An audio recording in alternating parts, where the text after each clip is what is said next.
अगर आप लोग ने इसका पार्ट 1 नहीं देखा है तो पहले पार्ट 1 देख ले, नहीं तो स्टोरी समझ में नहीं आएगा। लिंक डिस्क्रिप्शन में है। पुलिस स्टेशन में हर रात अभिषेक और मंजित कुछ न कुछ बड़बड़ाते थे,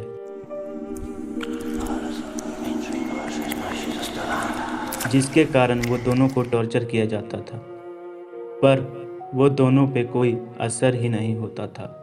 एक रात ऐसे ही दोनों कुछ बड़बड़ा रहे थे और पुलिस स्टेशन का फ़ोन बजता है।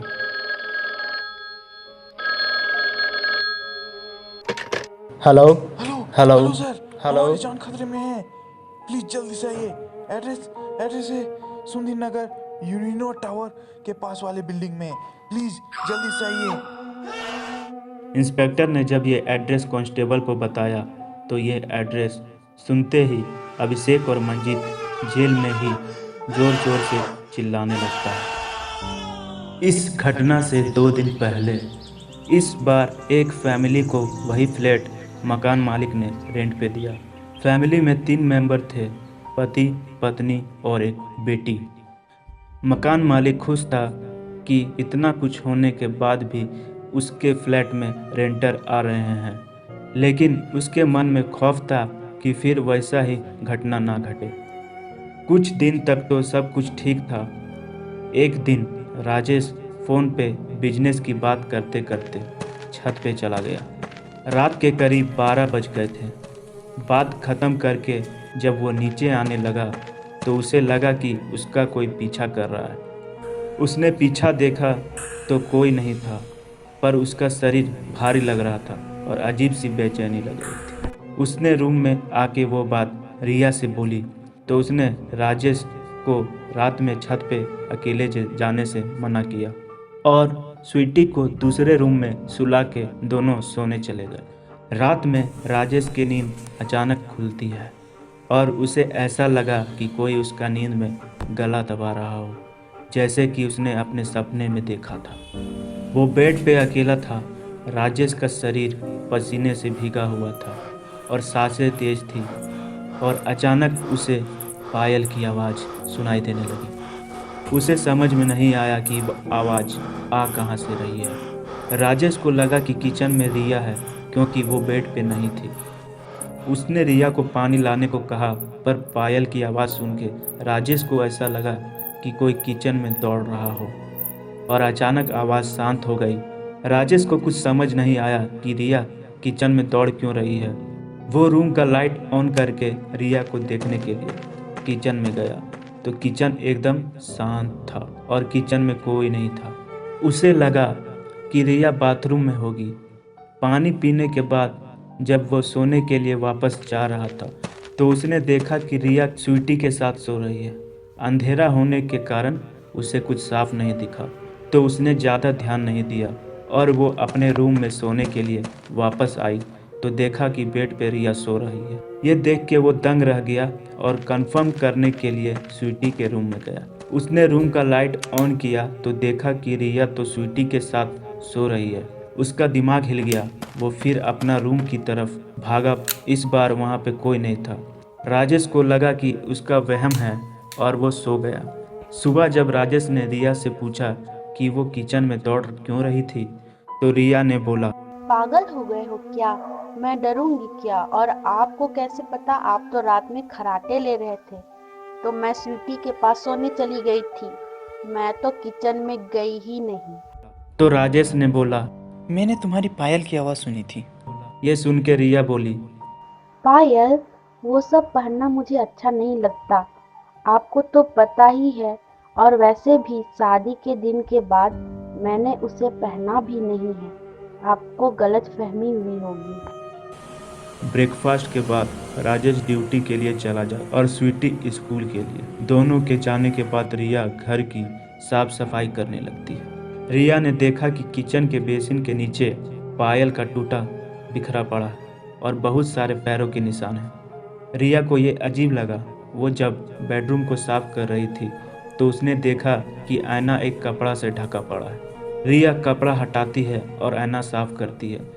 जब वो स्वीटी का रूम साफ करने जाती है तो उसके रूम का भी आईना ढका पड़ा था।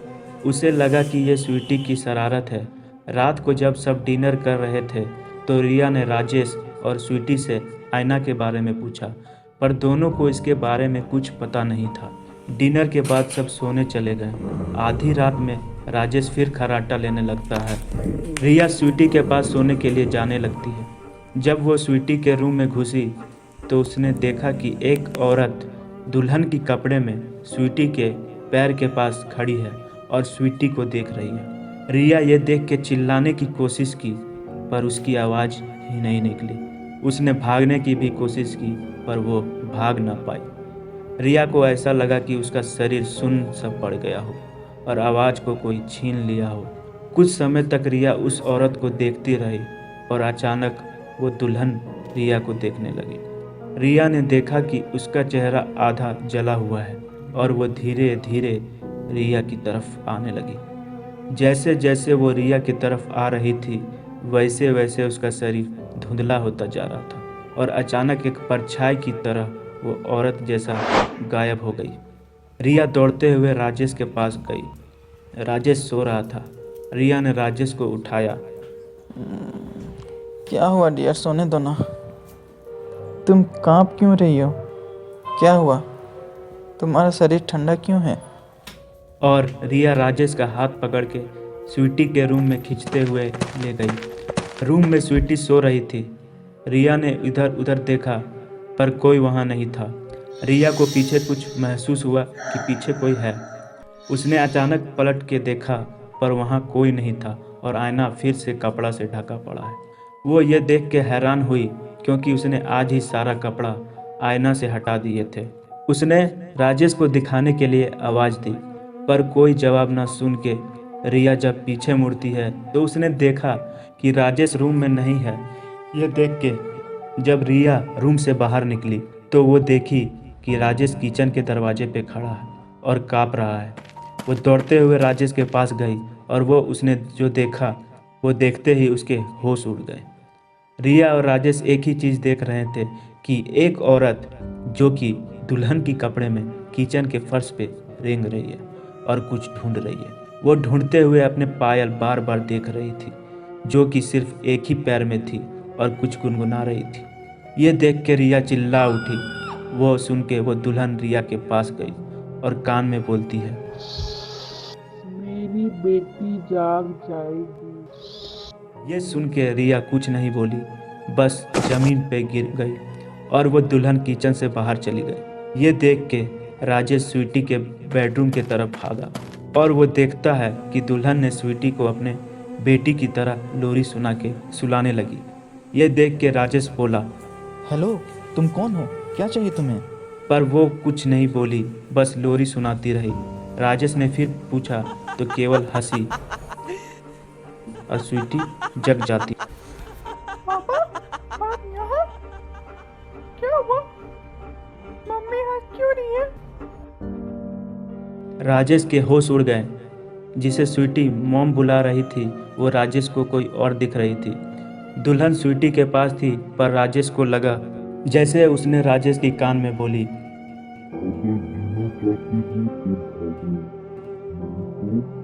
राजेश रिया के तरफ भागा पर रिया किचन में नहीं थे।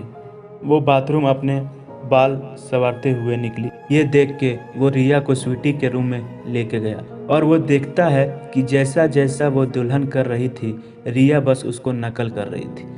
राजेश को लग गया कि कुछ ना कुछ गड़बड़ है और वो मकान मालिक को बुलाने के लिए भागा। उसने सब कुछ मकान मालिक को बताया तो वो राजेश के साथ उसके फ्लैट में आया।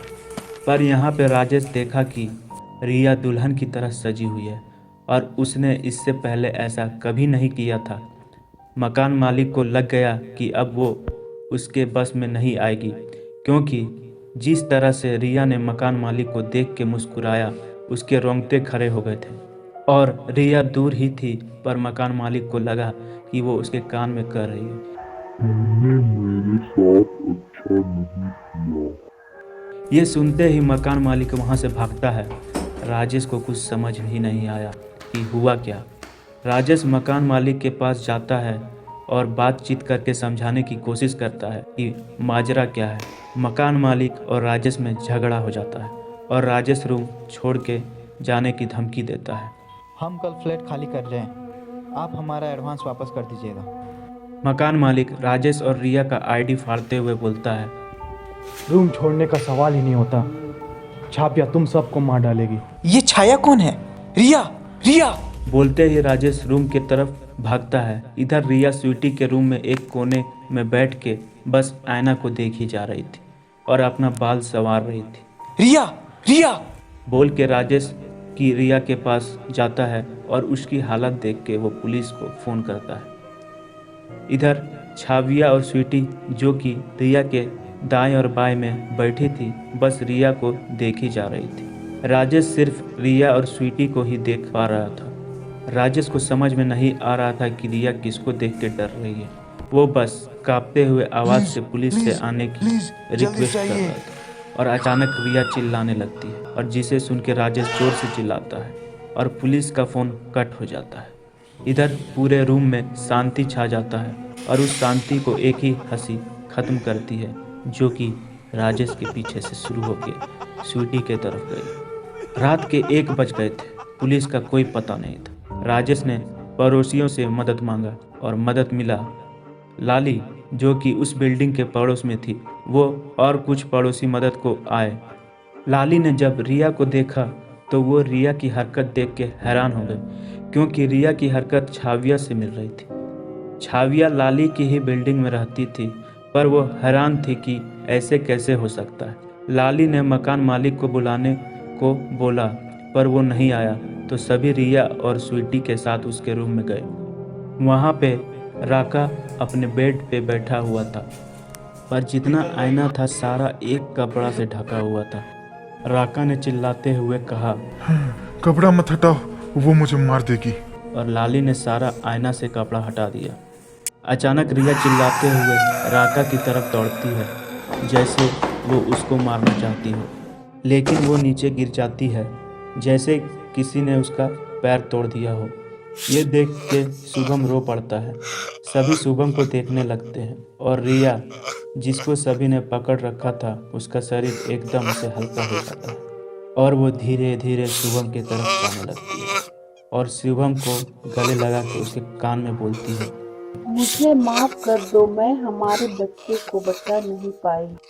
सभी ये देख के हैरान हो जाते हैं कि ये क्या हो रहा है। रिया ने शुभम को गले क्यों लगाया है और लाली ने शुभम से पूछा कि छाविया कहाँ पे है, बुलाओ उसे। पर पुलिस का सायरन सुन के सब घर से बाहर आते हैं। राजेश ने सब पुलिस को बता दिया कि कैसे इस सब का शुरुआत हुआ। पुलिस को कुछ समझ नहीं आ रहा था।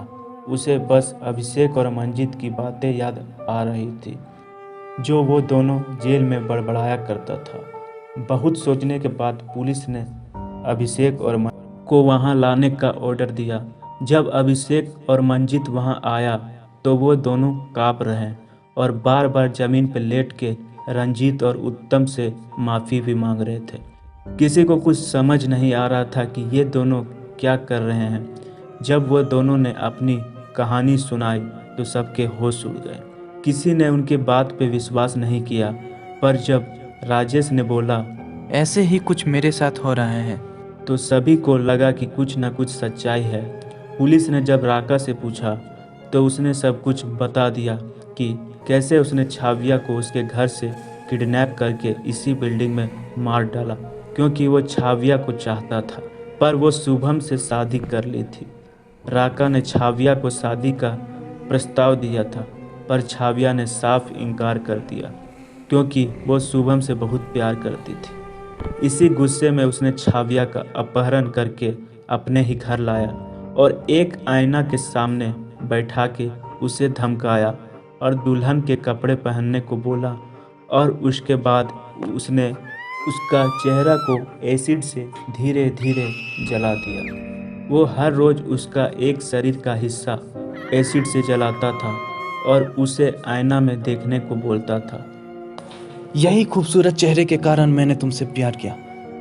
अब मुझे कोई अफसोस नहीं क्योंकि तेरा चेहरा ही नहीं रहा। और धीरे धीरे उसका शरीर जलने के बाद राका छाविया का शरीर को तोड़ने लगा और छाविया को मरने के बाद उसको अपने फ्लैट के पास के जंगल में मार दिया। ये सुनते ही सभी ने शुभम को गुस्से में देखने लगा कि उसने किसी को कुछ क्यों नहीं बताया या फिर वो पुलिस के पास क्यों नहीं गया। शुभम शोक में था क्योंकि उसे भी अभी पता चला था कि छाविया मर चुकी है। शुभम चिल्लाते हुए राका की तरफ दौड़ा। ये देखते ही पुलिस ने शुभम को एक थप्पड़ मारते हुए पूछा कि तूने इसकी शिकायत क्यों नहीं की। शुभम रोते हुए बोला कि कुछ दिन पहले उसको राका का फ़ोन आया था और उसने शुभम को बोला था, हेलो, तेरी बेबी मेरे पास है और कुछ दिन तक मेरे पास ही रहेगी। मुझे नहीं लगता इसे तुम्हें कोई दिक्कत होनी चाहिए, और अगर कोई दिक्कत है तो उसका वीडियो नेट पे देखने के लिए तैयार रहना। ये बात किसी को पता नहीं चलना चाहिए, पुलिस को भी नहीं। कुछ दिन में तुम्हारी बीवी तुम्हारे पास पहुंच जाएगी। इसलिए मैंने किसी को कुछ नहीं बताया। मैं छाविया का वापस आने का इंतज़ार कर रहा था। और ये बोलते ही शुभम ज़मीन पे गिर गया और रिया का पैर पकड़ के छाविया से माफ़ी मांगने लगा। और जैसे सारा बिल्डिंग शांत हो गया हो, वहाँ पे सिर्फ शुभम का ही आवाज़ गूंज रहा था। पुलिस ने राका को हिरासत में ले लिया। कुछ दिन में जेल से राका का लाश निकला, जिसे अभिषेक और मंजीत ने मार डाला था और उसके शरीर पे आई एम सॉरी लिख दिया था, और दोनों ने एक दूसरे को भी मार डाला। पुलिस भी हैरान थी कि ये दोनों राका के लॉकअप में कब और कैसे गए, पर जो हुआ सो हुआ। मंजीत, उत्तम, रंजीत और अभिषेक, जो कि पढ़ने के लिए आए थे, वो उस दुनिया में नहीं रहे। गलती किसी और का था और चुकाया कोई और। यही दुनिया का दस्तूर है।